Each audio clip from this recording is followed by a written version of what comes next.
ਤੇ ਹੁਣ ਦਰਸ਼ਨ ਕਰਿਆ। ਮੰਨ ਲਓ ਬਾਈ ਜੀ ਆਪਾਂ ਕਹਿੰਦੇ ਜਿਵੇਂ ਇੱਧਰ ਧਾਰਾ ਦੀ ਗੱਲ ਕਰੀਏ, ਆਪਾਂ ਮੰਨ ਲਈਏ ਵੀ ਮੈਂ ਅੱਜ ਤੋਂ ਇੱਕ ਪਾਠ ਤਾਂ ਜਪਜੀ ਸਾਹਿਬ ਦਾ ਕਰੂੰਗਾ ਹੀ ਕਰੂੰਗਾ। ਮੇਨ ਜਿਹੜੀ ਗੱਲ ਕਰਨ ਵਾਲੀ ਹੈ, ਜਦੋਂ ਹੀ ਜਪਜੀ ਸਾਹਿਬ ਦਾ ਮੰਨ ਲਓ ਇਹ ਪਾਠ ਸ਼ੁਰੂ ਕਰਨਗੇ, ਜਨਮਾਂ ਜਨਮਾਂ ਦਾ ਜਿਹੜਾ ਸਿਸਟਮ ਆ ਉਹ ਸਾਡੇ ਔਰੇ 'ਚ ਹੁੰਦਾ। ਜਿਵੇਂ ਆਪਾਂ ਨੂੰ ਬੰਦਾ ਦੇਖ ਕੇ ਪਤਾ ਲੱਗ ਜਾਂਦਾ ਇਹਦੇ ਅੰਦਰਲੇ ਖਿਆਲ ਕਿਹੋ ਜਿਹੇ ਆ ਜਾਂ ਕਿਵੇਂ, ਉਹ ਸਾਫ਼ ਹੋਣਾ ਸ਼ੁਰੂ ਹੋ ਜਾਂਦਾ। ਉਹ ਸਫਾਈ ਹੁੰਦੀ ਹੁੰਦੀ ਜਦੋਂ ਉਹਨੂੰ ਸਤਿਗੁਰਾਂ ਨੇ ਫਿਰ ਦੇਖੋ ਕਿਹਾ ਮਹਾਰਾਜ ਨੇ ਕਿ ਇੱਕ ਮੰਨਣ ਵਾਲਾ ਜਿਹੜਾ ਬੰਦਾ ਵੀ ਪੂਰੀ ਦੁਨੀਆ ਦਾ ਮਾਲਕ ਇੱਕ ਹੈ, ਅਕਾਲ ਪੁਰਖ ਵਾਹਿਗੁਰੂ ਹਨਾ, ਉਹ ਸਾਰਿਆਂ ਦਾ ਦਾਤਾ ਵੀ ਉਹੀ ਹੈ। ਗੁਰੂ ਨਾਨਕ ਸਾਹਿਬ ਨੇ ਲਿਖ ਕੇ ਦਿੱਤਾ ਹਨਾ। ਤੇ ਮਹਾਰਾਜ ਕਹਿੰਦੇ ਉਹਦੀ ਨਜ਼ਰ 'ਚ ਹੀ ਆਉਣਾ ਸੀ। ਜੇ ਉਹਦੀ ਨਜ਼ਰ ਤੋਂ ਬਿਨਾਂ ਸੀ ਸੰਸਾਰ ਵਾਲੇ ਪਾਸੇ ਚੱਲ ਪਏ, ਉਹ ਜੇ ਜੁਗ ਚਾਰੇ ਵਾਲੀ ਪੌੜੀ ਆਪਾਂ ਪੜ੍ਹਦੇ ਹੀ ਆ, ਤੇ ਕਿੱਡੀ ਮਰਜ਼ੀ ਉਮਰ ਹੋ ਜੇ, ਕਿੰਨਾ ਹੀ ਤੁਹਾਡੇ ਕੋਲੇ ਅੰਨ ਧਨ ਹੋ ਜੇ, ਭਾਵੇਂ ਸਾਰੀ ਦੁਨੀਆ ਤੁਹਾਨੂੰ ਮੰਨਣ ਪੂਜਣ ਵੀ ਲੱਗ ਜੇ, ਪਰ ਜੇ ਤੁਸੀਂ ਉਹਦੀ ਨਜ਼ਰ ਤੋਂ ਪਾਸੇ ਰਹਿ ਗਏ ਤਾਂ ਬਾਤ ਕਿਸੇ ਨੇ ਨਹੀਂ ਪੁੱਛਣੀ। ਅਸੀਂ ਰਾਹ ਤੁਰਨਾ ਨਜ਼ਰ ਵਾਲੇ, ਉਹ ਜਿਹੜਾ ਰਾਹ ਦੁਨਿਆਵੀ ਪਾਧੀਆਂ ਪਾਉਣ ਵਾਲਾ, ਦੁਨੀਆ ਨੂੰ ਮਗਰ ਤੋੜਨ ਵਾਲਾ, ਉਹ ਵੱਖਰਾ। ਅਸੀਂ ਤੁਰ ਪਏ ਵੀ ਅਸੀਂ ਉਹਦੀ ਨਜ਼ਰ 'ਚ ਆ ਜਾਈਏ। ਤੇ ਬਾਬਾ ਕਹਿੰਦਾ ਜੇ ਉਹਦੀ ਨਜ਼ਰ 'ਚ ਆਉਣਾ, ਪੂਰੀ ਦੁਨੀਆ ਦਾ ਜਿਹੜਾ ਮਾਲਕ ਇੱਕ ਹੈ, ਫਿਰ ਗੁਰੂ ਇੱਕ ਹੈ, ਤੇ ਸਾਰੀ ਦੁਨੀਆ ਦੀ ਮਾਤਾ ਤੇ ਪਿਤਾ ਇੱਕ ਹੈ। ਗੁਰੂ ਮਹਾਰਾਜ ਗੁਰੂ ਨਾਨਕ ਨੂੰ ਪੁੱਛਿਆ ਵੀ ਕੌਣ ਹੈ? ਮਹਾਰਾਜ ਕਹਿੰਦੇ ਸਾਰੀ ਦੁਨੀਆ ਦਾ ਗੁਰੂ ਹੈ, ਜਿਹੜਾ ਪਾਉਣ ਹੈ, ਜਿਹੜਾ ਪੂਰੀ ਦੁਨੀਆ ਨੂੰ ਜਿੰਦਾ ਰੱਖਦਾ, ਜਿਹੜਾ ਸਾਨੂੰ ਆਕਸੀਜਨ ਦਿੰਦਾ, ਪ੍ਰਾਣ ਸ਼ਕਤੀ ਦਿੰਦਾ, ਇਹ ਗੁਰੂ ਆ। ਜਿਹਦਾ ਕਰਕੇ ਅਸੀਂ ਜਿਉਂਦੇ ਆ। ਭਾਵੇਂ ਕੋਈ ਮੰਨਦਾ ਰੱਬ ਨੂੰ ਨਹੀਂ ਮੰਨਦਾ, ਉਹ ਗੱਲਾਂ ਦਾ ਮਤਲਬ ਹੀ ਨਹੀਂ। ਪਾਉਣ ਪੂਰੀ ਕਾਇਨਾਤ ਦਾ ਗੁਰੂ ਆ, ਉਹਨੂੰ ਬਾਬਾ ਨਾਨਕ ਨੇ ਗੁਰੂ ਕਹਿਤਾ। ਪਾਣੀ ਪੂਰੇ ਜਗਤ ਦਾ ਪਿਤਾ ਹੈ। ਪਿਤਾ ਦਾ ਜਿਹੜਾ ਬੰਦਾ ਸਤਿਕਾਰ ਕਰਦਾ, ਕਦੇ ਦੁਨੀਆ ਤੇ ਮਾਰ ਨਹੀਂ ਖਾ ਸਕਦਾ। ਜਾਨੀ ਜਿਹੜਾ ਪਾਣੀ ਦਾ ਸਤਿਕਾਰ ਕਰੂ ਤੇ ਗੁਰੂ ਦਾ ਸਤਿਕਾਰ ਕਰਦਾ, ਇਹ ਪਾਉਣ ਨੂੰ ਦਰਸ਼ਨ ਕਰਦਾ ਆਉਂਦੀ ਜਾਂਦੀ ਪਾਉਣ ਦੇ, ਜਿਹਨੂੰ ਬਾਬਾ ਜੀ ਕਹਿੰਦੇ ਸੀ ਤੜਕੇ ਤੜਕੇ ਉੱਠ ਕੇ 1.25 ਘੰਟਾ ਬੈਠੋ, ਆਉਂਦੇ ਜਾਂਦੇ ਸਵਾਸਾਂ ਤੇ ਧਿਆਨ ਦਿਓ, ਕਰਤਾਰ ਨੂੰ ਚੇਤੇ ਕਰੋ। ਇਹ ਪਾਉਣ ਗੁਰੂ ਦੇ ਚਰਨਾਂ 'ਚ ਧਿਆਨ ਧਰਨ ਦਾ ਨਿਯਮ ਹੈ। ਗੁਰੂ ਨਾਨਕ ਨੇ ਦੇਖੋ ਉਦੋਂ ਕੋਈ ਧਰਮ ਨਹੀਂ ਸੀਗਾ। ਗੁਰੂ ਨਾਨਕ ਜਦੋਂ ਬੋਲ ਰਹੇ ਸੀ, ਪੂਰੀ ਕਾਇਨਾਤ ਸਾਹਮਣੇ ਬੋਲ ਰਹੇ ਸੀ। ਜਦੋਂ ਅਗਲਾ ਗੱਲ ਸੁਣਨ ਲਈ ਤਿਆਰ ਹੋ ਜਾਂਦਾ ਸੀ, ਫਿਰ ਬਾਬਾ ਜੀ ਕਹਿੰਦੇ ਸੀ ਭਾਈ ਮੈਂ ਤਾਂ ਦੱਸਣ ਵਾਲਾ, ਮੈਂ ਤਾਂ ਉਂਗਲ ਕਰ ਰਿਹਾ ਨੇ ਵੀ ਇਹ ਕਰਤਾ ਪੁਰਖ ਹੈ। ਤੇ ਜੇ ਤੁਸੀਂ ਗੁਰੂ ਦੇ ਚਰਨ ਨਹੀਂ ਲੱਗਣਾ ਤਾਂ ਪਵਨ ਗੁਰੂ ਆ, ਇਹਦੇ ਚਰਨ ਨਹੀਂ ਲੱਗ ਜਿਓ, ਤੁਹਾਡੇ ਆ ਜਾ ਆਪ ਹੀ ਰਹੀ ਆ। ਤੁਸੀਂ ਜਦੋਂ ਵੀ ਟਾਈਮ ਕੱਢ ਕੇ ਬੈਠੋਗੇ, ਆਉਂਦੇ ਜਾਂਦੇ ਸਵਾਸਾਂ ਨੂੰ ਵੇਖੋਗੇ, ਤੁਹਾਡੀ ਹਾਜ਼ਰੀ ਪਾਉਣ ਗੁਰੂ ਦੇ ਚਰਨਾਂ 'ਚ ਲੱਗੂ। ਨਾਭੀ ਤੇ ਤੁਹਾਡੇ ਉਹਦੇ ਚਰਨ ਹੈ, ਜਿਹਨੂੰ ਬਾਣੀ 'ਚ ਥਿਰ ਕਰ ਕਿਹਾ, ਥਿਰ ਕਰ ਬੈਸੋ ਹਰਜਨ ਪਿਆਰੇ, ਸਤਿਗੁਰ ਤੁਮਰੇ ਕਾਜ ਸਵਾਰੇ। ਤੁਹਾਡੇ ਕਾਜ ਸੌਰਨੇ ਸ਼ੁਰੂ ਹੋ ਜਾਣਗੇ। ਜਦੋਂ ਹੀ ਤੁਸੀਂ ਗੁਰੂ ਦੇ ਚਰਨਾਂ ਤੇ ਧਿਆਨ ਧਰੋਗੇ, ਤੁਹਾਨੂੰ ਕੰਨਾਂ ਰਾਹੀਂ ਇੱਕ ਖਾਸ ਬਾਣੀ ਸੁਣੂਗੀ, ਜਿਹਨੂੰ ਬਾਬੇ ਨਾਨਕ ਨੇ ਕਿੰਕਰੀ ਦਾ ਨਾਮ ਵੀ ਦਿੱਤਾ ਹੈ। ਕਿੰਕਰੀ ਅਨੂਪ ਵਾਜਾ ਜੋਗੀ ਕੇ ਮਨ ਮਿੱਠੀ ਲੱਗ ਮਹਾਰਾਜ ਕਹਿੰਦੇ ਜਿਵੇਂ ਜਿਵੇਂ ਤੁਸੀਂ ਚਰਨਾਂ ਤੇ ਧਿਆਨ ਧਰੋਗੇ, ਉਹ ਸੁਣਨੀ ਸ਼ੁਰੂ ਹੋਈ ਤਾਂ ਮਹਾਰਾਜ ਕਹਿੰਦੇ ਸੁਣਿਆ ਦੁੱਖ ਪਾਪ ਕਾ ਨਾਸ, ਤੁਹਾਡੇ ਜਨਮਾਂ ਜਨਮਾਂ ਦੇ ਦੁੱਖ ਤੇ ਪਾਪ ਨਾਸ ਹੋ ਜਾਣਗੇ। ਫਿਰ ਬਾਬਾ ਜੀ ਇੱਕ ਥਾਂ ਕਹਿੰਦੇ ਸੁਣਿਆ ਸਿੱਧ ਪੀਰ ਸੁਨਾਥ, ਤੁਸੀਂ ਖੁਦ ਹੀ ਸਿੱਧ ਬਣ ਜਾਣਾ, ਤੁਹਾਡੇ ਹੀ ਬਚਨ ਪੂਰੇ ਹੋਣ ਲੱਗ ਜਾਣੇ। ਤੁਹਾਡੀ ਜ਼ਿੰਦਗੀ 'ਚ ਐਸੀ ਕੁਆਲਿਟੀ ਆ ਜਾਣੀ ਹੈ, ਤੁਸੀਂ ਜੋ ਸੋਚੋਗੇ ਕਰ ਵੀ ਸਕੋਗੇ ਤੇ ਹੋਊਗਾ ਵੀ। ਤੇ ਤੁਸੀਂ ਇਸ ਸੰਸਾਰ ਤੋਂ ਜਾਣ ਤੋਂ ਪਹਿਲਾਂ ਪਹਿਲਾਂ ਨਾਥ ਹੋ ਜਾਣਾ, ਜਾਨੀ ਆਪਣੇ ਮਾਲਕ ਆਪ ਬਣ ਜਾਣਾ। ਜਾਨੀ ਤੁਸੀਂ ਉਹ ਗੱਲ ਨੂੰ, ਤੱਤ ਨੂੰ ਜਾਣ ਲਓਗੇ ਵੀ ਉਹ ਇੱਕ ਤੱਤ ਕੀ ਆ। ਬਾਬਾ ਜੀ ਕਹਿੰਦੇ ਇਹ ਚੀਜ਼ ਤੇ ਤੁਸੀਂ ਪਹਿਰਾ ਦੇਣਾ, ਗੁਰੂ ਨੂੰ ਧਿਆਨ 'ਚ ਲਿਆਉਣਾ। ਪਾਣੀ ਪਿਤਾ, ਇਹਦਾ ਸਤਿਕਾਰ ਵੱਧ ਤੋਂ ਵੱਧ ਕਰਨਾ। ਪਾਣੀ ਜਦੋਂ ਪੀਣਾ ਉਦੋਂ ਵੀ ਉਹ ਗੱਲਾਂ ਬੋਲਣੀਆਂ ਜਿਹੜੀਆਂ ਅਸੀਂ ਜ਼ਿੰਦਗੀ 'ਚ ਚਾਹੁੰਦੇ ਆ, ਪੋਜ਼ਿਟਿਵ, ਤਾਂ ਕਿ ਸਾਡੇ ਸਰੀਰ 'ਚ 70% ਪਾਣੀ ਹੈ। ਜਦੋਂ ਪੋਜ਼ਿਟਿਵ ਪਾਣੀ ਦਾ ਇੱਕ ਗਲਾਸ ਅੰਦਰ ਜਾਊਗਾ ਨਾ, ਦਵਾਈ ਵਾਂਗੂ ਅਸਰ ਕਰੂ। 70% ਪਾਣੀ ਨੂੰ ਕਲੀਨ ਕਰ ਲੂਗਾ ਉਹ, ਤੇ ਤੁਹਾਡੇ ਅੰਦਰ ਇੱਕ ਖਾਸ ਤਰ੍ਹਾਂ ਦੀ ਮੂਵ, ਇੱਕ ਲਹਿਰ, ਇੱਕ ਖੁਸ਼ੀ, ਇੱਕ ਖੁਮਾਰੀ ਪੈਦਾ ਹੋ। ਸਾਡਾ ਧੋਖਾ ਸਾਡੇ ਨਾਲ ਸਭ ਤੋਂ ਵੱਡਾ ਹੋ ਰਿਹਾ ਕਿ ਅਸੀਂ ਨਹਾਉਣ ਵੇਲੇ ਵੀ ਗੱਲਾਂ ਉਹ ਸੋਚਦੇ ਹਾਂ ਜਿਹੜੀਆਂ ਪੁੱਠੀਆਂ ਸਿੱਧੀਆਂ ਬਾਹਰ ਅਸੀਂ ਕਰ ਨਹੀਂ ਸਕਦੇ। ਸਾਰੀਆਂ ਨੈਗੇਟਿਵ ਗੱਲਾਂ ਅਸੀਂ ਕਈ ਵਾਰੀ ਨਹਾਉਣ ਵੇਲੇ ਪੀੜੀ ਤੇ ਬੈਠੇ ਸੋਚਦੇ ਹਾਂ ਵੀ ਆਹ ਕੀ ਹਨਾ। ਮਹਾਰਾਜ ਕਹਿੰਦੇ ਵੀ ਉਦੋਂ ਵੀ ਤੂੰ ਬਾਣੀ ਪੜ੍ਹ। ਉਹ ਜਗਤ ਦਾ ਪਿਤਾ ਜਿਹਦੇ ਨਾਲ ਤੂੰ ਮੱਥਾ ਲਈ ਬੈਠਾ ਹੈ, ਉਹਦੇ ਸਾਹਮਣੇ ਬਹਿ ਕੇ ਕੁਛ ਕਹਿ, ਚੰਗੀਆਂ ਗੱਲਾਂ ਕਹਿ, ਆਪਦੇ ਪਰਿਵਾਰ ਬਾਰੇ, ਆਪਦੇ ਬਾਰੇ, ਸੰਸਾਰ ਬਾਰੇ, ਸਰਬੱਤ ਦਾ ਭਲਾ ਮੰਗ। ਮੇਰੇ ਪਿਤਾ ਜੀ ਬੈਠੇ ਪੜ੍ਹਦੇ ਹੁੰਦੇ, ਜਦੋਂ ਅਸੀਂ ਕਿਹੜੀ ਪਾਣੀ ਪਾਉਣ ਜਾਂਦੇ ਹੋਰ ਮੰਗ ਲੈਂਦੇ, ਤੇ ਉਦੋਂ ਆ ਪੌੜੀ ਵੀ ਪੜ੍ਹਨੀ ਪਵਨ ਗੁਰੂ ਪਾਣੀ ਪਿਤਾ ਵਾਲੀ। ਫਿਰ ਉਹ ਜਲ ਮਿਲਿਆ ਪਰਮੇਸ਼ਰ ਮਿਲਿਆ, ਜਲ ਕਾ ਜਾਮਾ ਪਹਿਣ ਕਰ ਤਨ ਮਨ ਕੀ ਗਈ ਬੁਲਾ, ਬਲਿਹਾਰੀ ਗੁਰ ਆਪਣੇ ਜਿਹਨੂੰ ਸਤਿਗੁਰ ਦੀ ਉਮਲਾ। ਜਾਨੀ ਉਹ ਪਾਣੀ ਦੇ ਕੋਲੇ ਬਹਿ ਕੇ ਕਾਫੀ ਟਾਈਮ ਪਾਠ ਕਰਦੇ, 5-10 ਮਿੰਟ, ਫਿਰ ਪਾਉਂਦੇ ਗੜਬਾ। ਅੱਜ ਵਿਗਿਆਨ ਵੀ ਕਹਿ ਰਿਹਾ ਬਚ ਜਾਓ ਤੁਸੀਂ ਇਹ ਗੱਲ ਤੋਂ। ਤੁਸੀਂ ਪਾਣੀ ਨੂੰ ਜਦੋਂ ਵੀ ਪੀਣਾ, ਜਦੋਂ ਵੀ ਨਹਾਉਣਾ, ਸਤਿਕਾਰ ਵਾਲੇ ਲਫ਼ਜ਼ ਬੋਲਣੇ ਆ, ਪਿਆਰ ਵਾਲੇ ਲਫ਼ਜ਼ ਬੋਲਣੇ, ਤਾਂ ਕਿ ਤੁਹਾਡਾ ਔਰਾ ਜਿਹੜਾ ਉਹਨੂੰ ਇਹ ਪਾਣੀ ਕਲੀਨ ਕਰ ਦੇ। ਜਦੋਂ ਇਹ ਪਿਤਾ ਤੁਹਾਡੇ ਨਾਲ ਹੋਇਆ, ਉਧਰੋਂ ਗੁਰੂ ਨਾਲ ਹੋਇਆ, ਪਵਨ ਗੁਰੂ ਪਾਣੀ ਪਿਤਾ, ਮਾਤਾ ਧਰਤ ਮਹਤ, ਧਰਤੀ ਪੂਰੇ ਸੰਸਾਰ ਦੀ ਮਾਤਾ, ਜਿਹੜੀ ਸਭ ਨੂੰ ਜਨਮ ਦੇ ਰਹੀ ਹੈ, ਸਾਰਿਆਂ ਦੇ ਖਾਣ ਨੂੰ ਆਪਦੇ ਵਿੱਚੋਂ ਪੈਦਾ ਕਰਕੇ ਦੇ ਰਹੀ ਹੈ, ਜਿਹਨੂੰ ਕੋਈ ਨਹੀਂ, ਭਾਵੇਂ ਕੋਈ ਕਿੱਡੇ ਹੀ ਕਿਰਤ ਘਣ ਹੈ। ਭਾਈ ਗੁਰਦਾਸ ਨੇ 12 ਚ ਲਿਖਿਆ ਜਿਵੇਂ ਕਿੱਡੇ ਹੀ ਕੋਈ ਮਾੜਾ ਚੰਗਾ, ਕੋਈ ਮੰਨੇ ਨਾ ਮੰਨੇ, ਕੁਛ ਵੀ ਹੈ, ਮਹਾਰਾਜ ਕਹਿੰਦੇ ਧਰਤੀ ਸਭ ਨੂੰ ਦਿੰਦੀ ਹੈ। ਤੇ ਗੁਰੂ ਅਰਜਨ ਦੇਵ ਕਹਿੰਦੇ ਬ੍ਰਹਮ ਗਿਆਨੀ ਦਾ ਸੁਭਾਅ ਵੀ ਧਰਤੀ ਵਰਗਾ ਹੁੰਦਾ, ਭਾਵੇਂ ਕੋਈ ਉੱਤੇ ਥੁੱਕੀ ਜਾਵੇ, ਭਾਵੇਂ ਕੋਈ ਪੂਜਾ ਕਰੀ ਜਾਵੇ, ਉਹ ਜਿਵੇਂ ਉਹ ਨਹੀਂ ਕਿਸੇ ਨੂੰ ਕੁਛ ਕਹਿੰਦੀ, ਬ੍ਰਹਮ ਗਿਆਨੀ ਵੀ ਕਿਸੇ ਨੂੰ ਨਫ਼ਰਤ ਨਹੀਂ ਕਰਦਾ, ਉਹ ਵੀ ਸਭ ਨੂੰ ਪਿਆਰ ਕਰਦਾ। ਇਹ ਥਿਉਰੀ ਦਿੰਦੇ ਸੀ ਗੁਰੂ ਨਾਨਕ ਦੇਵ। ਗੁਰੂ ਦੇ ਚਰਨ ਨਹੀਂ ਲੱਗਣਾ, ਮਾਤਾ ਪਿਤਾ ਦਾ ਸਤਿਕਾਰ। ਮਾਤਾ ਪਿਤਾ ਸਾਡੇ ਕੌਣ ਆ? ਪਾਣੀ ਪਿਤਾ, ਜਿਹੜਾ ਸਾਡੀ ਗੱਲ ਨੂੰ ਸੁਣ ਰਿਹਾ। ਅੱਜ ਵਿਗਿਆਨ ਕਹਿ ਰਿਹਾ ਕਿ ਇਹ ਲਾਈਵ ਕੰਪਿਊਟਰ ਹੈ, ਇਹਦੇ ਕੋਲੇ ਬਹਿ ਕੇ ਕੋਈ ਵੀ ਗੱਲ ਕਰੋਗੇ ਇਹ ਹਜ਼ਾਰਾਂ ਸਾਲਾਂ ਲਈ ਰਿਕਾਰਡ ਕਰ ਲੈਂਦਾ। ਹੁਣ ਤਾਂ ਤਜਰਬੇ ਹੋ ਰਹੇ ਨੇ, ਹੁਣ ਤਾਂ ਦੇਖੋ ਨੈਟ ਤੇ ਸਭ ਕੁਝ ਪਿਆ, ਤੁਸੀਂ ਦੇਖ ਸਕਦੇ ਹੋ। ਪਹਿਲਾਂ ਜਾਪਾਨ 'ਚ ਹੋਏ ਸੀ, ਹੁਣ ਅਮਰੀਕਾ 'ਚ ਹੋਏ ਆ। ਵਿਗਿਆਨੀਆਂ ਨੇ ਪਾਣੀ ਕੋਲੇ ਰੱਖ ਕੇ ਫੋਟੋਆਂ, ਮਦਰ ਟਰੇਸਾ ਦੀ ਫੋਟੋ ਰੱਖ ਕੇ ਕਿਹਾ ਕਿ ਮਦਰ ਟਰੇਸਾ, ਇਹਦੇ ਬਾਰੇ ਕੀ ਖਿਆਲ ਹੈ? ਤਾਂ ਪਾਣੀ ਦੇ ਵਿੱਚ ਐਡਾ ਸੋਹਣਾ ਫੁੱਲ ਬਣ ਗਿਆ, ਤੇ ਉਹ ਐ ਰੰਗੀਨ ਫੁੱਲ ਬਣ ਗਿਆ, ਤੇ ਵੀ ਬਹੁਤ ਚੰਗਾ ਲੱਗਿਆ ਮੈਨੂੰ ਫੋਟੋ ਦੇਖ ਕੇ। ਹਿਟਲਰ ਦੀ ਫੋਟੋ ਰੱਖਤੀ ਵੀ ਇਹਦੇ ਬਾਰੇ, ਫੁੱਲ ਬਣ ਕੇ ਆਏ ਜਿਵੇਂ ਕੰਡਮ ਜਾਂ ਫੁੱਲ ਹੁੰਦਾ, ਕਾਲਾ ਡੰਚ ਜਾਣੀ ਐ ਬੁਰਾ, ਤੇ ਨੈਗੇਟਿਵ ਕਿਰਤੀ ਬਣੀ। ਫਿਰ ਉਹਨਾਂ ਨੇ ਪਾਣੀ ਬਦਲ ਦੇਖਿਆ, ਸਾਰੇ ਦੇਸ਼ਾਂ ਦਾ ਸੈਂਪਲ ਲੈ ਲਏ। ਪਾਣੀ ਨੇ ਸਾਰੇ ਨੇ ਇੱਕੋ ਹੀ ਗੱਲ ਦੱਸੀ ਜਿਹੜੀ ਉੱਥੇ ਦੱਸੀ ਸੀ। ਯਾਨੀ ਉਦੋਂ ਪਤਾ ਲੱਗਦਾ ਪੂਰੇ ਜਗਤ ਦਾ ਪਾਣੀ ਆ ਜਿਹੜਾ ਉਹ ਇੱਕੋ ਹੀ ਮੈਮਰੀ ਰੱਖਦਾ। ਇਸੇ ਕਰਕੇ ਜੇ ਅਸੀਂ ਇੱਥੇ ਬੈਠੇ ਪਾਣੀ ਕੋਲੇ ਕੋਈ ਗੱਲ ਕਹਿ ਰਹੇ ਹਾਂ ਨਾ, ਉਹ ਜੇ ਸਾਡਾ ਬੱਚਾ ਕੈਨੇਡਾ 'ਚ ਬੈਠਾ ਵੀ ਪਾਣੀ ਕੋਲੇ ਆ, ਇੱਕ ਤਰ੍ਹਾਂ ਦਾ ਕੁਦਰਤੀ ਤੌਰ ਤੇ ਅਸੀਂ ਟੱਚ ਆਪਸ ਵਿੱਚ ਬਹੁਤ ਨੇੜੇ ਆ, ਹੋ ਸਕਦਾ ਉਹ ਸਾਡੀ ਗੱਲ ਨੂੰ ਮਹਿਸੂਸ ਵੀ ਕਰ ਸਕੇ। ਇਹੀ ਧੂਣੇ ਦਾ ਆਰਡਰ ਆ। ਜਿਹੜੇ ਸਾਧੂ ਧੂਣੇ ਤੇ ਬਹਿੰਦੇ ਆ, ਧੂਣੇ ਦੀ ਜਦੋਂ ਅਗਨੀ ਪ੍ਰਜਵਲਿਤ ਹੋ ਜਾਂਦੀ ਆ, ਅੱਗ ਬਲ ਰਹੀ ਹੁੰਦੀ ਤੇ ਸਾਧੂ ਅਗਨੀ ਕਨੀ ਝਾਕ ਰਿਹਾ, ਉਦੋਂ ਉਹ ਜੋ ਵੀ ਸੋਚਦਾ ਬ੍ਰਹਮੰਡ ਦੀ ਬਹੁਤ ਵੱਡੀ ਸ਼ਕਤੀ ਨਾਲ ਜੁੜਿਆ ਵਾ ਹੁੰਦਾ, ਤਾਂ ਹੀ ਉਹਦੇ ਉਹ ਬਚਨ ਪੂਰੇ ਹੁੰਦੇ ਤੇ ਉਹਦਾ ਮੈਸੇਜ ਪਹੁੰਚਦਾ ਪੂਰੇ ਬ੍ਰਹਮੰਡ ਦੇ ਵਿੱਚ। ਜਾਨੀ ਗੁਰੂ ਨਾਨਕ ਦੇਵ ਨੇ ਸਾਨੂੰ ਇਹ ਦਿੱਤਾ, ਪਵਨ ਗੁਰੂ ਪਾਣੀ ਪਿਤਾ ਮਾਤਾ ਧਰਤ ਮਹਤ। ਫਿਰ ਕਹਿੰਦਾ ਦਿਨ ਤੇ ਰਾਤ ਕੀ ਹੈ? ਦਿਵਸ ਰਾਤ ਦੋਏ ਦਾਈ ਦਾਇਆ ਖੇਲਾ ਸਗਲ ਜਗਤ। ਸਾਰਾ ਸੰਸਾਰ ਦਿਨ ਤੇ ਰਾਤ ਦੀ ਇੱਕ ਖੇਡ ਦੇ ਵਿੱਚ ਖੇਡ ਰਿਹਾ। ਫਿਰ ਮਹਾਰਾਜ ਕਹਿੰਦੇ ਆ ਖੇਲਾ ਸਗਲ ਜਗਤ ਚੰਗਿਆਈਆਂ ਬੁਰਾਈਆਂ ਬਾਚਾ ਧਰਮ ਹਦੂਰ। ਅਸੀਂ ਜੋ ਵੀ ਕਰ ਰਹੇ ਹਾਂ, ਮਹਾਰਾਜ ਕਹਿੰਦੇ ਜੋ ਵੀ ਹੋ ਰਿਹਾ, ਜਿਵੇਂ ਇੱਥੇ ਹੁਣ ਕੈਮਰਾ ਲੱਗਿਆ ਹੋਵੇ, ਆਪਾਂ ਭਾਵੇਂ ਕੋਈ ਵੀ ਗੱਲ ਕਰ ਰਹੇ ਆ, ਉਹਨੇ ਨਹੀਂ ਦੇਖਣਾ ਧਾਰਮਿਕ ਗੱਲ ਦਾ ਮੈਂ ਰਿਕਾਰਡ ਕਰ ਲੈਣਾ, ਆ ਤਾਂ ਬਾਬੇ ਤੂੰ ਹੀ ਨਿਕਲ ਗਈ ਸੀ ਮੂੰਹ ਚੋਂ, ਮੈਂ ਨਹੀਂ ਕਰਦਾ। ਉਹਨੇ ਸਾਰੀ ਰਿਕਾਰਡ ਕਰਨੀ ਹੈ। ਜਿਹੜਾ ਧਰਮ ਹੈ, ਜਿਹੜਾ ਅਸੂਲ ਹੈ, ਉਹ ਨਿਯਮ ਮੁਤਾਬਕ ਜੋ ਵੀ ਅਸੀਂ ਕਰਦੇ ਹਾਂ ਉਹਦਾ ਸਾਨੂੰ ਫਲ ਭੋਗਣਾ ਪੈਣਾ। ਅਸੀਂ ਚੰਗੇ ਬਚਨ ਬੋਲਦੇ ਆ, ਉਹ ਰਿਕਾਰਡ ਹੋ ਜਾਣੇ ਆ। ਮੰਨ ਲਓ ਅਸੀਂ ਇਕੱਲੇ ਬੈਠੇ ਵੀ ਗਾਲੀ ਗਲੋਚ ਕਰਦੇ ਹਾਂ ਤੇ ਉਹ ਰਿਕਾਰਡ ਹੋ ਜੇ, ਤੇ ਜਦੋਂ ਸਾਡੇ ਬੱਚਿਆਂ ਦੇ ਸਾਹਮਣੇ ਕੋਈ ਲਾ ਕੇ ਰੱਖਦੇ ਤਾਂ ਸਾਡੀ ਕੀ ਹਾਲਤ ਹੋਊਗੀ? ਕਿਉਂਕਿ ਉਹੀ ਹਾਲਤ ਹੁੰਦੀ ਹੈ ਸਾਡੀ। ਮਹਾਰਾਜ ਕਹਿੰਦੇ ਉਹ ਜਿਹੜਾ ਧਰਮ ਦਾ ਰਾਜ ਹੈ ਨਾ, ਜਿਹੜਾ ਨਿਯਮ ਦਾ ਰਾਜ ਹੈ, ਜਿਹੜਾ ਉਹ ਧਰਮ ਹੈ, ਉਹਦੇ ਸਾਹਮਣੇ ਸਾਰਾ ਕੁਛ ਹੀ ਲੈ ਵੀ ਚੱਲ ਰਿਹਾ। ਚੰਗਿਆਈਆਂ ਬੁਰਾਈਆਂ ਬਾਚਾ ਧਰਮ ਹਦੂਰੋ, ਨਿਯਮ ਦੇ ਅਨੁਸਾਰ ਤੁਹਾਡਾ ਸਭ ਰਿਕਾਰਡ ਹੋ ਰਿਹਾ। ਕਰਮੀ ਆਪੋ ਆਪਣੀ ਕੇ ਨੇੜਾ ਕੇ ਦੂਰ। ਮਹਾਰਾਜ ਕਹਿੰਦੇ ਉਹ ਤੁਹਾਡੇ ਸਾਹਮਣੇ ਆਈ ਜਾਣਾ ਸਾਰਾ ਕੁਝ। ਜੋ ਤੁਸੀਂ ਬੀ ਪਾ ਰਹੇ ਹੋਣਾ, ਗੁਰਬਾਣੀ ਦਾ ਇਹੀ ਸਿਧਾਂਤ ਆ, ਉਹ ਤੁਹਾਡੇ ਸਾਹਮਣੇ ਉੱਗਰ ਨਹੀਂ ਉੱਗਰਨਾ। ਤਾਂ ਬੀ ਦੇ ਫਲ ਤੋਂ ਦੇਖ ਕੇ ਪਤਾ ਲੱਗਦਾ ਕਿ ਤੁਸੀਂ ਬੀ ਸੋਹਣਾ ਨਹੀਂ ਸੀ ਪਾਇਆ। ਜੇ ਤੁਹਾਡੇ ਘਰੇ ਤੁੱਕੇ ਲੱਗੇ ਹੋਏ ਤਾਂ ਬੀ ਤੁਸੀਂ ਕਿਕਰਾਂ ਦੀ ਬੀਜੇ ਸੀ। ਜੇ ਅੰਬ ਲੱਗੇ ਹੋਏ ਤਾਂ ਤੁਸੀਂ ਅੰਬ ਦੀਆਂ ਗੁਠੜੀਆਂ ਨੱਪੀਆਂ ਸੀ। ਜੇ ਅੰਗੂਰ ਲੱਗੇ ਹੋਏ ਤਾਂ ਤੁਸੀਂ ਅੰਗੂਰ ਦੀਆਂ ਬੇਲਾਂ ਹੀ ਲਾਈਆਂ ਸੀ। ਬਾਣੀ ਕਹਿੰਦੀ ਹੈ ਜੇਹਾ ਬੀਜੈ ਸੋ ਲੂਣਾ ਕਰਮਾ ਸੰਦਰਾ ਖੇਤ। ਗੁਰੂ ਨਾਨਕ ਸਾਹਿਬ ਇਹ ਵਰਕਸ਼ਾਪਾਂ ਨੂੰ ਲਾਉਂਦੇ ਸੀ, ਕਿੱਥੇ ਮਹੀਨੇ ਰਹਿੰਦੇ ਤੇ ਗੱਲ ਅਗਲੇ ਨੂੰ ਸਮਝਾਉਂਦੇ ਕਿ ਤੂੰ ਕਰਤੇ ਪੁਰਖ ਨਾਲ ਜੁੜ, ਆਹ ਕਰਤੇ ਪੁਰਖ ਦੇ ਨਿਯਮ ਹੈ। ਅਖੀਰ ਤੇ ਦੇਖੋ ਉਹੀ ਸਮਝਾਉਂਦੇ ਵੀ ਜਿੰਨੀ ਨਾਮ ਧਿਆਇਆ ਕਈ ਮਸਕਤ ਕਾਲ। ਨਾਮ ਬਾਬੇ ਨਾਨਕ ਨੂੰ ਪੁੱਛ ਕੇ ਕਿਹਨੂੰ ਕਿਹਾ ਤੁਸੀਂ? ਬਾਬਾ ਕਹਿੰਦਾ ਵੀ ਨਾਮ ਇੱਕੋ ਹੀ ਹੈ, ਉਹ ਹੈ ਏਕ ਓੰਕਾਰ। ਹੋਰ ਕੋਈ ਨਾਮ ਨਹੀਂ ਦੁਨੀਆ ਤੇ, ਨਾਮ ਇੱਕੋ ਹੀ ਹੈ, ਏਕ ਓੰਕਾਰ ਸਤਿਨਾਮ। ਇਹੀ ਸੱਚਾ ਨਾਮ ਆ, ਇਹੀ ਇੱਕ ਧੁਨੀ ਆ ਜਿਹੜੀ ਸਰਬ ਵਿਆਪਕ ਆ ਖੰਡਾਂ ਬ੍ਰਹਮੰਡਾਂ ਦੇ ਵਿੱਚ। ਇਸੇ ਧੁਨੀ 'ਚ ਹੀ ਹੋਰ ਧੁਨੀਆਂ ਪੈਦਾ ਹੁੰਦੀਆਂ। ਜਿਹੜੇ ਗੁਰੂ ਤੇ ਸਾਧੂ ਸੰਤ ਹੈ ਉਹ ਸਾਨੂੰ ਹੌਲੀ ਹੌਲੀ ਇਹਦੇ ਨੇੜੇ ਲੈ ਕੇ ਜਾਂਦੇ ਆ। ਪਹਿਲਾਂ ਸਾਨੂੰ ਵਾਹਿਗੁਰੂ ਕਹਿਣ ਲਾਉਂਦੇ ਆ, ਫਿਰ ਹੌਲੀ ਹੌਲੀ ਬੈਠਣਾ ਸਿਖਾਉਂਦੇ ਆ, ਫਿਰ ਸਾਨੂੰ ਹੌਲੀ ਹੌਲੀ ਅੱਗੇ ਵਧਾਉਂਦੇ ਆ। ਜਦੋਂ ਨੂੰ ਅਸੀਂ ਬਹਿੰਦੇ ਆ, ਫਿਰ ਸਾਨੂੰ ਅੰਦਰੋਂ ਇਹ ਏਕ ਓੰਕਾਰ ਦੀ ਧੁਨੀ ਸੁਣਨੀ ਸ਼ੁਰੂ ਹੁੰਦੀ ਹੈ, ਜਿਹੜੀ ਅਨਹਦ ਨਾਦ ਹੈ।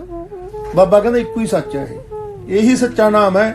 ਇਹਨੂੰ ਜਿਵੇਂ ਹੀ ਤੁਸੀਂ ਧਿਆਓਗੇ, ਆਉਂਦੇ ਜਾਂਦੇ ਸਵਾਸਾਂ ਨੂੰ ਵੇਖੋਗੇ ਤੇ ਧੁਨੀ ਨੂੰ ਸੁਣਨ ਦੀ ਕੋਸ਼ਿਸ਼ ਕਰੋਗੇ, ਇਹ ਤੁਹਾਡੀ ਮਸਕਤ ਹੈ, ਤੁਹਾਡੀ ਮਿਹਨਤ ਆ। ਜਿੰਨੀ ਨਾਮ ਧਿਆਇਆ ਗਏ ਮਸਕਤ ਕਾਲ, ਨਾਨਕ ਤੇ ਮੁਖ ਉਜਲੇ ਕੀਤੀ ਸੁੱਤੀ ਨਾਲ। ਮਹਾਰਾਜ ਕਹਿੰਦੇ ਜਿਨ੍ਹਾਂ ਨੇ ਇਹਨੂੰ ਧਿਆਇਆ, ਇਹਨੂੰ ਜਾਣਿਆ, ਇਹਨੂੰ ਮੰਨਿਆ, ਉਹਨਾਂ ਦੇ ਮੁਖ ਉਜਲੇ ਹੋ ਜਾਂਦੇ ਆ। ਜਦੋਂ ਹੀ ਮੁਖ ਉਜਲੇ ਹੋ ਜਾਂਦੇ ਆ, ਕਹਿੰਦੇ ਉਹਨਾਂ ਦਾ ਜਿਹੜਾ ਔਰਾ ਇੰਨਾ ਪ੍ਰਕਾਸ਼ਮਾਨ ਹੋ ਜਾਂਦਾ, ਉਹਨਾਂ ਦਾ ਕਹਿ ਲਓ ਆਭਾ ਮੰਡਲ ਇੰਨਾ ਪ੍ਰਕਾਸ਼ਮਾਨ ਹੋ ਜਾਂਦਾ, ਕਿੰਨੀ ਦੁਨੀਆ ਉਹਨਾਂ ਦੇ ਦਰਸ਼ਨ ਕਰ ਕਰਕੇ, ਉਹਨਾਂ ਦੀ ਸ਼ੋਅ ਪ੍ਰਾਪਤ ਕਰਕੇ ਧਰ ਜਾਂਦੀ ਹੈ। ਤੇ ਉਹ ਖਾਲਸਾ ਪੈਦਾ ਕੀਤਾ 10ਵੇਂ ਪਾਤਸ਼ਾਹ ਨੇ। ਹੁਣ 10ਵੇਂ ਪਾਤਸ਼ਾਹ ਦਾ ਜਿਹੜਾ ਖਾਲਸਾ ਕਿਸੇ ਦਾ ਹੱਕ ਨਹੀਂ ਮਾਰਦਾ, ਕਿਸੇ ਨੂੰ ਰੋਬ ਨਹੀਂ ਮਾਰਦਾ, ਉਹਦੇ ਲਈ ਕੋਈ ਊਚ ਨਹੀਂ ਨੀਚ ਨਹੀਂ। 10 ਗੁਰੂਆਂ ਦੀ ਸਿੱਖਿਆ ਉਹਦੀ ਝੋਲੀ 'ਚ ਹੈ ਤੇ ਉਹਦੀ ਵਰਦੀ ਦੱਸ ਰਹੀ ਹੈ ਕਿ ਮੈਂ ਉਹ ਆ ਜਿਹੜਾ ਮਤਲਬ ਕਿਸੇ ਵੀ ਗੱਲ ਤੇ ਜਾਨ ਮਾਰ ਸਕਦਾ ਹੈ ਦੂਜੇ ਦੀ ਰੱਖਿਆ ਕਰਨ ਖਾਤਰ। ਮਹਾਰਾਜ ਕਹਿੰਦੇ ਤੇਰੇ ਹੱਥ ਤੇ ਰੋਟੀ ਹੋਵੇ, 3 ਦਿਨਾਂ ਬਾਅਦ ਤੈਨੂੰ ਰੋਟੀ ਮਿਲੀ ਹੋਵੇ, ਉਧਰੋਂ ਕਿਸੇ ਅਵਲਾ ਦੀ ਆਵਾਜ਼ ਆ ਜਾਏ ਕਿ ਮੇਰੀ ਇੱਜ਼ਤ ਨੂੰ ਖਤਰਾ, ਤੇ ਮੇਰਾ ਖਾਲਸਾ ਰੋਟੀ ਥਾਂ ਹੀ ਰੱਖ ਕੇ ਦੁਬਾਰੇ ਕਿਰਪਾਨ ਚੱਕ ਲੇ। ਉਹ ਖਾਲਸਾ ਜਿਹੜਾ ਮਹਾਰਾਜ ਕਹਿੰਦੇ ਫਿਰ ਜਨਮ ਮਰਨ ਦੇ ਚੱਕਰਾਂ 'ਚ ਨਹੀਂ ਆਉਂਦਾ। ਜਿਹੜਾ 24 ਘੰਟੇ ਕਰਤੇ ਦੀ ਕਾਇਨਾਤ ਦੇ ਜਿਹੜੇ ਬਣਾਏ ਹੋਏ ਜੀਵ ਆ ਉਹਨਾਂ ਖਾਤਰ ਜਿਉਂ ਰਿਹਾ, ਉਹ ਖਾਲਸਾ ਨਹੀਂ ਮੁੜ ਕੇ ਜਨਮ ਮਰਨ ਦੇ ਚੱਕਰ 'ਚ ਪੈਂਦਾ। ਤੇ ਵਰਦੀ ਪਾਉਣ ਦਾ ਹੱਕਦਾਰ ਉਹੀ ਆ, ਕਿਰਪਾਨ ਪਾਉਣ ਦਾ ਹੱਕਦਾਰ ਉਹੀ ਆ, ਦਮਾਲੇ ਸਜਾਉਣ ਦਾ ਹੱਕਦਾਰ ਉਹੀ ਆ ਜਿਹੜਾ ਸਮਰਪਿਤ ਹੋ ਗਿਆ 10ਵੇਂ ਪਾਤਸ਼ਾਹ ਨੂੰ ਕਿ ਜੋ ਤੁਹਾਡੀ ਬਾਣੀ ਕਹਿੰਦੀ ਹੈ, ਜੋ ਤੁਸੀਂ ਕਿਹਾ ਮੈਂ ਤਾਂ ਇਹਦੇ ਤੇ ਜਿਉਣਾ। ਹੁਣ ਇੱਕ ਗੁਰੂ ਘਰ ਤੋਂ ਜਾਂਦਾ ਨਹੀਂ ਕੋਈ ਬੰਦਾ, ਕਾਮ ਨਾਰਮਲ ਬੰਦਾ, ਉਹ ਵੀ ਜ਼ਮੀਨ ਨੱਪ ਰਿਹਾ ਕਿਸੇ ਦੀ। ਇੱਕ ਬੰਦੇ ਦੇ ਬਾਣਾ ਪਾਇਆ ਵਾ 3 ਫੁੱਟੀ ਕਿਰਪਾਨ ਵਾਈ ਵੀ ਆ, ਉਹ ਵੀ ਜ਼ਮੀਨ ਨੱਪ ਰਿਹਾ। ਇੱਕ ਆਮ ਇਨਸਾਨ ਆ ਜਿਹੜਾ ਸ਼ਰਾਬੀ ਕਬਾਬੀ ਬੰਦਾ, ਉਹ ਕਿਸੇ ਦਾ ਪਲਾਟ ਨੱਪ ਰਿਹਾ। ਇੱਕ ਗੁਰਸਿੱਖ ਹੋ ਕੇ ਵੀ ਪਲਾਟ ਨੱਪ ਰਿਹਾ। ਫਿਰ ਉੱਥੇ 10ਵੇਂ ਪਾਤਸ਼ਾਹ ਦੀ ਨਜ਼ਰ 'ਚ ਤਾਂ ਉਹਦੇ ਨਾਲ ਵੀ ਗਿਆ ਗੁਜ਼ਰਿਆ ਹੋਗਾ ਵੀ ਇਹਨੂੰ ਤਾਂ ਪਤਾ ਹੀ ਨਹੀਂ ਸੀ ਸਿੱਖੀ ਕੀ ਹੁੰਦੀ ਆ, ਗੁਰੂ ਨਾਨਕ ਦੀ ਬਾਣੀ ਕੀ ਹੁੰਦੀ ਆ, ਸਾਡਾ ਅੰਮ੍ਰਿਤ ਕੀ ਆ। ਤੈਨੂੰ ਤਾਂ ਪਤਾ ਸੀ, ਤੂੰ ਤਾਂ ਸ਼ੱਕਿਆ ਵੀ ਤੂੰ ਵੀ ਉਹੀ ਕਰੀ ਜਾਂਦਾ। ਤੇ ਮਹਾਰਾਜ ਕਹਿੰਦੇ ਉਹਨੂੰ ਤਾਂ ਡੰਡ ਫਿਰ ਵੱਧਦਾ। ਪਰ ਜਿਹੜਾ 10ਵੇਂ ਗੁਰੂਆਂ ਦੀ ਇਹ ਬਾਣੀ ਨੂੰ ਪੜ੍ਹ ਲਈ, ਵਾਚ ਲਈ, ਸੁਣ ਲਈ, ਮਹਾਰਾਜ ਕਹਿੰਦੇ ਉਹ ਜਨਮ ਮਰਨ ਦੇ ਚੱਕਰ 'ਚ ਨਹੀਂ ਹੁੰਦਾ ਹੈ। ਉਹ ਮੈਨੂੰ ਜਾਣੀ ਹੁਣ ਇਹ ਪਤਾ ਲੱਗਿਆ ਜਾ ਕੇ ਇਹਨਾਂ ਸਮਾਧੀਆਂ 'ਚ ਸੁਣ ਕੇ ਕਿ ਇਹ ਤਾਂ ਕਈ ਜਨਮਾਂ ਤੋਂ ਬਾਅਦ ਖਾਲਸਾ ਬਣਿਆ ਜਾ ਸਕਦਾ, ਇੱਕ ਜਨਮ ਦੀ ਖੇਡ ਨਹੀਂ ਹੈ। ਇੱਕ ਜਨਮ 'ਚ ਤਾਂ ਬੰਦੇ ਨੂੰ ਇੰਨਾ ਕੀ ਪਤਾ ਲੱਗ ਜੇ ਨਾਲ ਵੀ ਜਿੱਥੋਂ ਅਸੀਂ ਆਏ ਆ ਉੱਥੇ ਵਾਪਸ ਜਾਣ ਵਾਸਤੇ ਗੁਰੂ ਨਾਨਕ ਨੇ ਜਿਹੜਾ ਰਾਹ ਦਿੱਤਾ ਵਧੀਆ। ਅਸੀਂ ਬਾਣੀ ਪੜ੍ਹਨੀ ਸ਼ੁਰੂ ਕਰ ਦਈਏ, ਅਸੀਂ ਜਪਣਾ ਸ਼ੁਰੂ ਕਰ ਦਈਏ, ਦੂਜੇ ਇਨਸਾਨ ਨੂੰ ਇਨਸਾਨ ਮੰਨਣਾ ਸ਼ੁਰੂ ਕਰ ਦਈਏ, ਇੱਕ ਅੱਧਾ ਜਨਮ ਤਾਂ ਸਾਡਾ ਐਂ ਲੱਗ ਜੇ ਤਾਂ ਬਹੁਤ ਆ। ਜਾਣੀ ਉਹ ਜਿਹੜੀ ਵਰਦੀ ਪਾਉਣ ਵਾਲੀ ਗੱਲ ਆ, ਇਸ ਪਾਸੇ ਆਉਣ ਵਾਲੀ ਗੱਲ ਆ, ਬਹੁਤ ਉੱਚੀ ਅਵਸਥਾ ਦੀ ਖੇਡ ਆ। ਤੇ ਮਹਾਰਾਜ ਤਾਂ ਬਖਸ਼ਿਸ਼ਾਂ ਬੜੀਆਂ ਕਰਦੇ ਜੀ। ਮਹਾਰਾਜ ਤਾਂ ਇੰਨਾ ਕੁਛ ਹੈ ਵੀ ਆਹ ਜਿਹੜਾ ਫਿਰ ਸਿਸਟਮ ਹੁੰਦਾ ਨਾ, ਜਿਵੇਂ ਸਾਡੇ ਕੋਲੇ ਸਾਡੀ ਪਰਾਲਬਧ ਕਿੰਨੀ ਕਾ, ਅੰਨ ਧਨ ਕਿੰਨਾ ਕਾ ਆਊਗਾ, ਕਿੰਨਾ ਕੁ ਜਾਊਗਾ, ਇਹ ਤਾਂ ਬਹੁਤ ਛੋਟੀਆਂ ਗੱਲਾਂ। ਇਹ ਤਾਂ ਜਿਵੇਂ ਜਿਵੇਂ ਤੁਸੀਂ ਸਤਸੰਗ ਕਰਦੇ ਹੋ ਪਤਾ ਲੱਗਦਾ ਕਿ ਇਹ ਤਾਂ ਮੀਟਰ ਗੁਰੂ ਨੇ ਆਪਦੇ ਹੱਥ ਰੱਖਿਆ ਵਾ, ਜਿੱਥੇ ਜਿੱਥੇ ਤੁਹਾਨੂੰ ਭੇਜਣਾ। ਮੰਨ ਲਓ ਅੱਜ ਮੇਰੇ ਤੇ ਤੰਗੀ ਨਾ ਹੋਵੇ ਤੇ ਮੈਨੂੰ ਪਤਾ ਵੀ ਮੈਂ ਫਿਰ ਕਿਉਂ ਤੇਰੇ ਕੋਲੇ ਮੰਗਣ ਆਉਂਗਾ। ਵੀ ਮੈਨੂੰ ਮੰਗਣ ਦੇ ਬਹਾਨੇ ਭੇਜ ਕੇ ਪਤਾ ਨਹੀਂ ਮੇਰੇ ਮੂੰਹੋਂ ਕੀ ਕਹਾ ਕੇ ਤੇਰਾ ਭਲਾ ਕਰਨਾ, ਜਾਂ ਉਹਨਾਂ ਲੋਕਾਂ ਦਾ ਭਲਾ ਕਰਨਾ ਜਿਨ੍ਹਾਂ ਤੋਂ ਕੁਝ ਦਬਾਉਣਾ ਜਾਂ ਕੁਝ ਕਰਨਾ। ਹੁਣ ਸਾਡਾ ਸ਼ੁਰੂ ਤੋਂ ਇੱਕ ਸੀਗਾ, ਇੱਥੇ ਮੇਰੇ ਕੋਲ ਸਾਧੂ ਸੰਤ ਆਉਂਦੇ, ਕਹਿੰਦੇ ਬਾਬਾ ਜੀ ਚੌੜ 'ਚ ਵੀ ਕਹਿੰਦੇ ਉਹ ਕਿ ਮਹੀਨਾ ਕੁ ਪਾਸੇ ਹਟੋ, ਤੁਸੀਂ ਸੋਨੇ ਦੀਆਂ ਕੰਧਾਂ ਕੱਢ ਦਿਆਂਗੇ ਇੱਥੇ ਅਸੀਂ। ਐਡਾ ਵੱਡਾ ਦਰ ਹੋਵੇ 10ਵੇਂ ਪਾਤਸ਼ਾਹ ਦਾ, ਕਾਰ ਸੇਵਾ ਹੀ ਨਹੀਂ ਸ਼ੁਰੂ ਹੋਈ। ਮੈਂ ਇੱਕੋ ਹੀ ਗੱਲ ਕਹਿੰਦਾ ਹੁੰਦਾ ਸੀ, ਮੈਂ ਕਿਹਾ ਪਤਾ ਮੈਨੂੰ ਸਾਰਾ, ਬਾਣੀ ਵੀ ਪੜ੍ਹਦਾ ਸੁਣਦਾ ਵੀ ਹੈ। ਮੇਰਾ ਮਨ ਕਹਿੰਦਾ ਵੀ ਗੁਰੂ ਹਾਜ਼ਰ ਨਾਜ਼ਰ ਆ, ਜਿੱਦੇ ਗੁਰੂ ਨੇ ਸੇਵਾ ਕਰਾਉਣੀ ਹੋਈ ਪਹਿਲਾਂ ਤਾਂ ਕਿਸੇ ਇੱਕ ਨੂੰ ਹੀ ਭੇਜ ਦੂ, ਉਹਦੇ ਅਰਬਾਂਪਤੀ ਸਿੱਖ ਬੈਠੇ ਹੋ ਜਾਣਾ। ਦੂਜੀ ਗੱਲ ਇਹ ਹੈ ਜੇ ਮੈਥੋਂ ਕਰਾਉਣੀ ਆ, ਮੈਨੂੰ ਕਹਿ ਦੇਣ ਮੈਂ ਤੇਰੇ ਨਾਲ ਆ ਤੁਰ, ਤੇ ਮੈਂ ਤੁਰ ਪੂੰਗਾ। ਮੈਨੂੰ ਤਾਂ ਯਕੀਨ ਮੰਨੋ, ਪਹਿਲਾਂ ਮਾਤਾ ਨੇ ਦਿਖਾਈ ਦਿੱਤੀ, ਉਹ ਕਿਹਾ ਸਮਾਗਮ ਕਰਾਉਣ ਨੂੰ, ਆਪਾਂ ਉਹ ਕਰਾਇਆ, ਤੁਸੀਂ ਆਏ ਸਾਰੇ ਹਨਾ। ਫਿਰ ਮੇਰੀ ਆਹੀ ਅਰਦਾਸ ਚੱਲਦੀ ਸੀ ਉਦੋਂ ਬਾਅਦ ਵੀ ਮਹਾਰਾਜ ਤੁਸੀਂ ਕਿਉਂ ਨਹੀਂ ਦਰਸ਼ਨ ਦੇ ਕੇ ਕਹਿੰਦੇ ਵੀ ਆਹ ਗੱਲਾਂ ਕਰ ਲਓ ਹਨਾ, ਤੁਸੀਂ ਕਹੋ ਸੰਗਤ ਨੂੰ। ਹੁਣ ਪਾਤਸ਼ਾਹ ਨੇ ਇਹ ਚੀਜ਼ ਦੀ ਆਪਾਂ ਨੂੰ ਦਰਸ਼ਨ ਦਿਦਾਰੇ ਬਖਸ਼ੇ ਵੀ ਹੁਣ ਤੁਹਾਨੂੰ ਜਿਹੜੀ ਰੀਤ ਦੇਤੀ, ਜਿਹੜੀ ਗੱਲਬਾਤ ਤੁਹਾਨੂੰ ਦੇਤੀ, ਇਹਨੂੰ ਸੰਗਤ ਦੇ ਵਿੱਚ ਲੈ ਕੇ ਜਾਓ। ਹੁਣ ਅਸੀਂ ਮਹਾਰਾਜ ਦੀ ਆਗਿਆ ਨਾਲ ਜਾਨੀ ਇਹ ਪ੍ਰੋਗਰਾਮ ਬਣਾਇਆ ਕਿ ਆਉਣ ਵਾਲੇ ਦਿਨਾਂ ਦੇ ਵਿੱਚ ਅਸੀਂ ਆ 5 ਮਾਘ ਨੂੰ ਇੱਥੇ ਸਮਾਗਮ ਆਪਾਂ ਕਰਕੇ ਸਿਮਰਨ ਕਰਕੇ ਮਹਾਰਾਜ ਨੇ ਬਚਨ ਕੀਤਾ ਸੀ ਕਿ ਤੁਹਾਨੂੰ ਤੀਰਥਾਂ ਤੇ ਜਾਣ ਦੀ ਲੋੜ ਨਹੀਂ, 68 ਤੀਰਥਾਂ ਦਾ ਫਲ ਪੌਂਟੇ ਪਟਨੇ ਦਾ ਫਲ ਇਸੇ ਸਰੋਵਰ 'ਚ ਹੀ ਆ ਜਿੱਥੇ ਆਪਾਂ ਬੈਠੇ ਆ ਹਨਾ। ਹੁਣ ਸਾਨੂੰ ਆਗਿਆ ਕੀਤੀ ਹੈ ਕਿ ਤੁਸੀਂ ਜਿਹੜੀ ਸੰਗਤ ਇੱਥੇ ਆਉਂਦੀ ਹੈ, ਜਿਹੜੀ ਤੁਹਾਨੂੰ ਜਾਣਦੀ ਹੈ, ਜਿਹੜੇ ਪਿਆਰ ਵਾਲੇ ਲੋਕ ਸੱਦਾ ਦਿੰਦੇ ਆ, ਉਹਨਾਂ ਕੋਲ ਤੁਸੀਂ ਜਾਣਾ ਪਾਲਕੀ ਲੈ ਕੇ। ਸਹਿਜ ਪਾਠ ਇੱਥੋਂ ਪ੍ਰਕਾਸ਼ ਕਰਾਂਗੇ। ਉਹ ਸਹਿਜ ਪਾਠ ਦੀ ਵਿਆਖਿਆ ਜਿਵੇਂ ਆਪਾਂ ਹੁਣ ਗੱਲਬਾਤ ਕਰੀ ਆ, ਜਾਨੀ ਮੂਲ ਮੰਤਰ ਦੀ ਵਿਆਖਿਆ ਕਰਕੇ, ਜਪਜੀ ਸਾਹਿਬ ਦੀ ਵਿਆਖਿਆ 1-2 ਦਿਨ ਇੱਥੇ ਕਰਕੇ, ਉਹ ਆਪਾਂ YouTube ਤੇ ਚੈਨਲ ਬਣਾਇਆ ਮਾਂ ਦੇਸਾਂ ਦੇ ਨਾਂ ਤੇ, ਮਾਂ ਦੇਸਾਂ ਸਰਚ ਕਰਦੇ ਆ ਉਹ ਉਹਦੇ ਤੇ ਪਾਵਾਂਗੇ ਹਨਾ। ਫਿਰ ਉਸ ਤੋਂ ਬਾਅਦ ਮੰਨ ਲਓ ਤੁਹਾਡੇ ਕੋਲ ਹੀ ਆਉਣੇ ਆ, ਉੱਥੇ ਸਤਸੰਗ ਰੱਖੀ ਤੁਸੀਂ 10-20 ਬੰਦੇ 150 ਬੰਦਾ ਆਸੇ-ਪਾਸੇ ਸੱਦਿਆ, ਉੱਥੇ ਆਪਾਂ 1 ਘੰਟਾ ਤਾਂ ਇਹ ਪਾਠ ਕਰਨਾ, ਵਿਆਖਿਆ ਨਾ ਸੰਗਤ ਨੂੰ ਸਮਝਾਉਣਾ ਵੀ ਸਾਨੂੰ ਗੁਰੂ ਗ੍ਰੰਥ ਸਾਹਿਬ ਦੇ ਵਿੱਚ ਕੀ ਲਿਖ ਕੇ ਦੇ ਕੇ ਗਏ ਆ, ਉਹਦੇ ਅਰਥ ਜੋ ਸਾਨੂੰ ਸਮਝਾਇਆ ਮਹਾਰਾਜ ਨੇ ਸਮਾਧੀ ਚਲ ਜਾ ਉਹੀ ਕਰਦੇ। ਇਹ ਅਰਥ ਹੋ ਸਕਦਾ ਹੋਰ ਕਿਤੋਂ ਤੁਹਾਨੂੰ ਨਾ ਮਿਲਣ, ਜਾਂ ਹੋ ਸਕਦਾ ਕਿਸੇ ਨਾਲ ਮਿਲਾਪ ਨਾ ਹੋਵੇ ਉਹਨਾਂ ਅਰਥਾਂ ਦਾ, ਪਰ ਹੋਣਗੇ ਅਟੱਲ, ਜਿਹੜੇ ਨਾ ਕਦੇ ਬਦਲਣਗੇ। ਕਿਉਂਕਿ ਮੈਨੂੰ ਉੱਥੇ ਜਾ ਕੇ ਮਿਲਿਆ 50 ਸਾਲ ਦੀ ਮਿਹਨਤ ਦੇ ਨਾਲ ਹੌਲੀ ਹੌਲੀ ਬਾਦਸ਼ਾਹ ਨੇ ਬਖਸ਼ਿਸ਼ ਕੀਤੇ ਆ ਹਨਾ। ਉਹ ਕੋਈ ਕਿਤਾਬਾਂ 'ਚ ਨਹੀਂ ਹੈਗੇ ਉਸ ਤਰ੍ਹਾਂ। 1 ਘੰਟਾ ਪਾਠ ਹੋਊ, ਬਾਅਦ 'ਚ 20-30 ਮਿੰਟ ਜਾਨੀ ਜਿੰਨਾ ਟਾਈਮ ਸੰਗਤ ਜਿਵੇਂ 40 ਮਿੰਟਾਂ ਦਾ ਹੁੰਦਾ ਸਿਮਰਨ, ਤੇ ਉਸ ਤੋਂ ਬਾਅਦ ਮਤਲਬ ਸੰਗਤ ਨੂੰ ਆਈ ਨੂੰ ਪ੍ਰਸ਼ਾਦ ਪਾਣੀ ਛਕਾ ਕੇ ਸੁੱਟੀ। ਉਹ ਸਾਰੀ ਰਿਕਾਰਡਿੰਗ ਉਹ YouTube ਤੇ ਜਾਇਆ ਕਰੂਗੀ। ਉਹਦੇ 'ਚ ਜੋ ਵੀ ਗੱਲਬਾਤ ਹੋਗੀ ਉਹ ਪੈਗੀ ਇੱਕ ਵਾਰੀ ਉਹ ਤੇ। ਉਹ ਜਿੰਨੀ ਗੱਲਬਾਤ ਆ, ਜਿਵੇਂ ਆਹੀ ਗੱਲਬਾਤ ਆਪਾਂ ਇਹੋ ਜਿਹੇ YouTube ਤੇ ਪਾਉਣੇ ਆ ਤਾਂ ਪਤਾ ਨਹੀਂ ਕਿੰਨੀ ਕੁ ਸੰਗਤ ਨੇ ਸੁਣ ਕੇ ਤੇ ਇਹਦੇ ਤੇ ਅਸਰ ਕਰਕੇ ਆਪਦਾ ਭਲਾ ਕਰ ਲੈਣਾ। ਉੱਥੋਂ ਬਾਅਦ ਫਿਰ ਜਿਹੜੀ ਉੱਥੇ ਸੰਗਤ ਆਈ ਹੋ ਉਹਨਾਂ ਨੂੰ ਹੀ ਕਹਾਂਗੇ ਭਾਈ ਤੁਸੀਂ ਅੱਗੇ ਕੋਈ ਪ੍ਰੋਗਰਾਮ ਰੱਖੋ ਹਨਾ। ਉਹਦੇ 'ਚ ਹੁਣ ਸਾਨੂੰ ਮਾਤਾ ਨੇ ਨਾਲ ਕੀ ਸੰਦੇਸ਼ ਦਿੱਤਾ ਵੀ ਹੁਣ ਤੁਸੀਂ ਜਾਣ ਵੇਲੇ ਤੁਰਨਾ ਕਿ ਕਾਰ ਸੇਵਾ ਕਰਨੀ ਹੈ ਇਹਦੀ। ਹੁਣ ਕਾਰ ਸੇਵਾ ਵਾਸਤੇ ਸੰਗਤ ਨੂੰ ਕੀ ਕਹਿਣਾ ਕਿ ਜਿਹੜੇ ਵੀ ਗੁਰਸਿੱਖ ਦੇ ਕੰਨੀ ਗੱਲ ਪੈਂਦੀ ਹੈ, ਦਸਵੰਧ ਗੁਰਸਿੱਖ ਕੱਢਦੇ ਹੀ ਹੁੰਦੇ ਆ, ਜਿਹੜੇ ਨਹੀਂ ਕੱਢਦੇ ਕੱਢਣ ਲੱਗ ਜਾਓ। ਆਪਦੇ ਦਸਵੰਧ ਚੋਂ ਬਾਹਲਾ ਨਹੀਂ ਤਾਂ ਇੱਕ ਦਮੜਾ ਰੋਜ਼ ਦਾ 10ਵੇਂ ਪਾਤਸ਼ਾਹ ਦੇ ਇਸ ਦਰ ਲਈ ਕੱਢਣਾ ਸ਼ੁਰੂ ਕਰ ਦਿਓ। ਜਿਹੜਾ ਗੁਰਸਿੱਖ ਇੱਕ ਕੱਢਦਾ ਇੱਕ ਕੱਢੇ, ਜਿਹੜਾ 1000 ਕੱਢ ਸਕਦਾ 1000 ਕੱਢੇ, ਜਿਹੜਾ 500 ਕੱਢ ਸਕਦਾ 500 ਕੱਢੇ, ਜਿਹੜਾ ਇੱਕ ਰੋਜ਼ ਨਹੀਂ ਕੱਢ ਸਕਦਾ ਉਹ ਇੱਕ ਦਮੜਾ ਮਹੀਨੇ ਤੋਂ ਕੱਢ ਲੇ। ਜਿਹੜਾ ਉਦੋਂ ਵੀ ਅਤੀ ਗਰੀਬ ਆ ਕੋਈ, ਉਹ ਸਾਲ ਦਾ ਇੱਕ ਦਮੜਾ ਤਾਂ ਜ਼ਰੂਰ ਹੀ ਕੱਢੇ।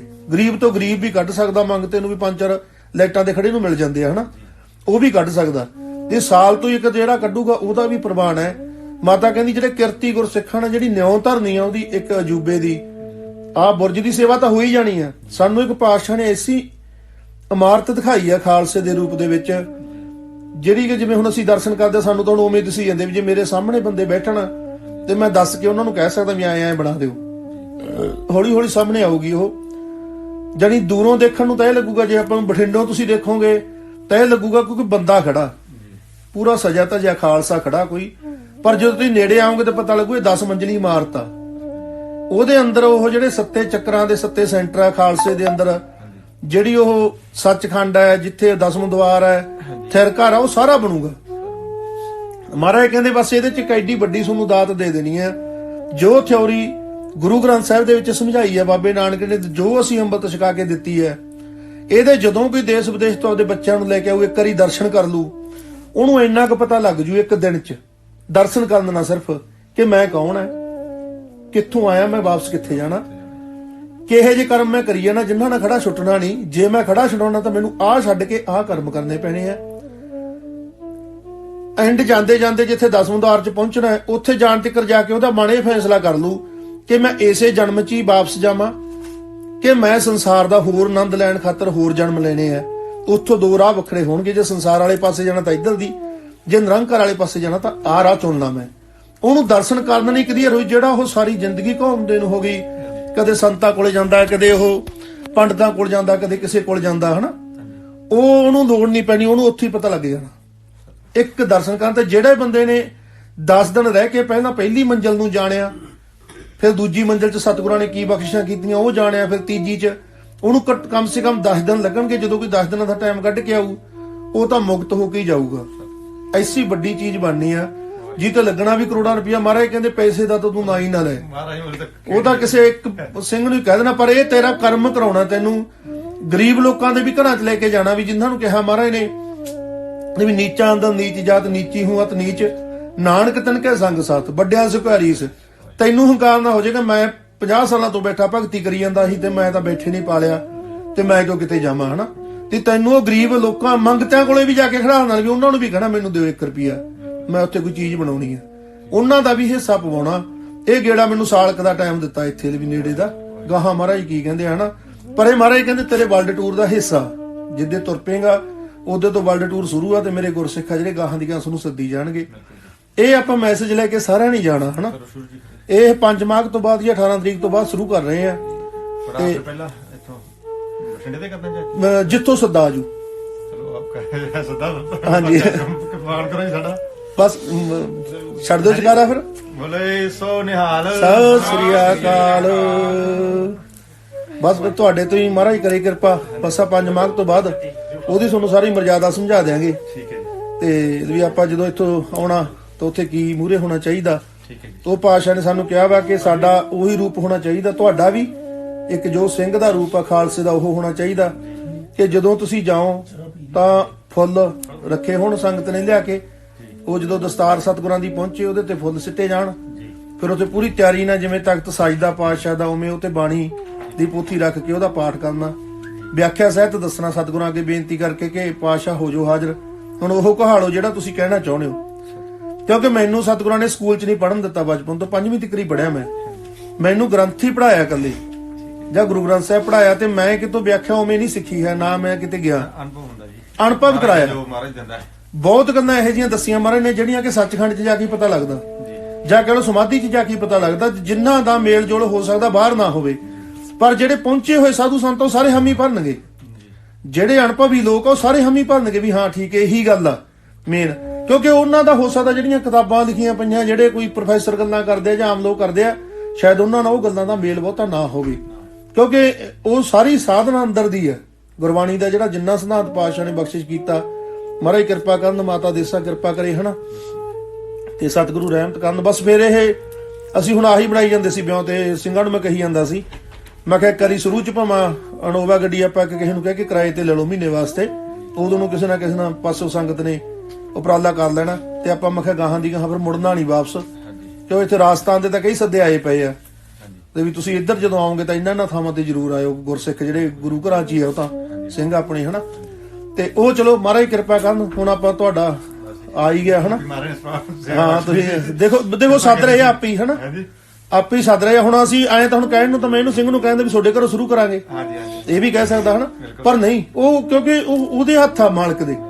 ਰਾਏ ਅਸੀਂ ਕਿੱਦੇ ਦੇ ਇਕੱਠੇ ਹੀ ਕਰਦੇ ਆ ਸਾਰੇ, ਪਰ ਦੇਖੋ ਐਂ ਨਹੀਂ ਸੋਚਿਆਗਾ ਵੀ ਆਪਾਂ ਕਰ ਲੈਂਦੇ ਆ ਨਾ, ਐਂ ਸੀ ਵੀ ਇਹਨਾਂ ਨੂੰ ਫਿਰ ਪਤਾ ਉਹ ਗੱਲ ਦਾ ਵੀ ਮਹਾਰਾਜ ਜਿਹਨੂੰ ਲਿਆਉਣਗੇ ਉਹੀ ਪ੍ਰਵਾਨ ਕਰਨਾ ਆਪਾਂ ਹਨਾ, ਤੇ ਜਿੱਥੇ ਜਾ ਕੇ ਬੀ ਪਵਾਉਣਾ ਜਿਹੜੀ ਗੱਲ ਦਾ ਉਹ ਕਰਨਾ ਹਨਾ, ਤੇ ਆਪਾਂ ਵਧੀਆ ਢੰਗ ਨਾਲ ਜੀ। ਬਸ ਇਹ ਮੈਂ ਤੁਹਾਨੂੰ ਦੱਸੂ, ਤੁਸੀਂ ਆਇਓ ਪਹਿਲਾਂ ਤਾਂ ਆਪਣਾ ਅਖੰਡ ਪਾਠ ਪ੍ਰਕਾਸ਼ ਹੋਣਾ 16 ਤਰੀਕ ਨੂੰ, ਤੇ 18 ਨੂੰ ਭੋਗ ਹੈ। ਉਹਦੇ ਹੋ ਸਕਦਾ ਕੋਈ ਵਧੀਆ ਜਿਹੜੀ ਸੰਗਤ ਆਊਗੀ, ਸੰਤ ਮਹਾਤਮਾ ਕਹਿੰਦੇ ਸੀ ਬਾਬਾ ਜੀ ਟਾਂਡਾ ਉੜਮੜ ਵਾਲੇ ਜੇ ਫ੍ਰੀ ਹੋਏ ਉਹ ਹੁਣ ਉਹਨਾਂ ਦੀ ਸੰਗਤ ਇੱਥੇ ਸਿਮਰਨ ਵੀ ਹੋਊਗਾ, ਤੇ ਨਹੀਂ ਚਲੋ ਆਪਾਂ ਸੰਗਤ ਸਿਮਰਨ ਕਰਾਂਗੇ ਰਲ ਕੇ, ਤੇ ਉਦੋਂ ਬਾਅਦ ਆਪਾਂ ਉਹ ਸਾਰੀ ਵਿਉਂਤ ਬਣਾ ਲੈਣੀ ਵੀ ਕਿਹੜੇ ਕਿਹੜੇ ਦਿਨਾਂ ਨੂੰ ਕਿੱਥੇ ਕਿੱਥੇ ਜਾਣਾ, ਤੇ ਫਿਰ ਆਪਾਂ ਬਸ ਤੁਸੀਂ ਵੀ ਨਾਲ ਵੱਧ ਤੋਂ ਵੱਧ ਕੱਢੋ ਟਾਈਮ ਹਨਾ। ਹਾਂਜੀ ਉਹ ਆਪਾਂ ਸਾਰਾ ਕਰਦੇ ਆ ਜਰੂਰ ਜੀ ਜਰੂਰ। ਮਹਾਰਾਜ ਕਿਰਪਾ ਕਰਨ, ਸਾਰਿਆਂ ਨੂੰ ਜੀ ਆਇਆਂ ਨੂੰ। ਵਾਹਿਗੁਰੂ ਜੀ ਕਾ ਖਾਲਸਾ, ਵਾਹਿਗੁਰੂ ਜੀ ਕੀ ਫਤਿਹ।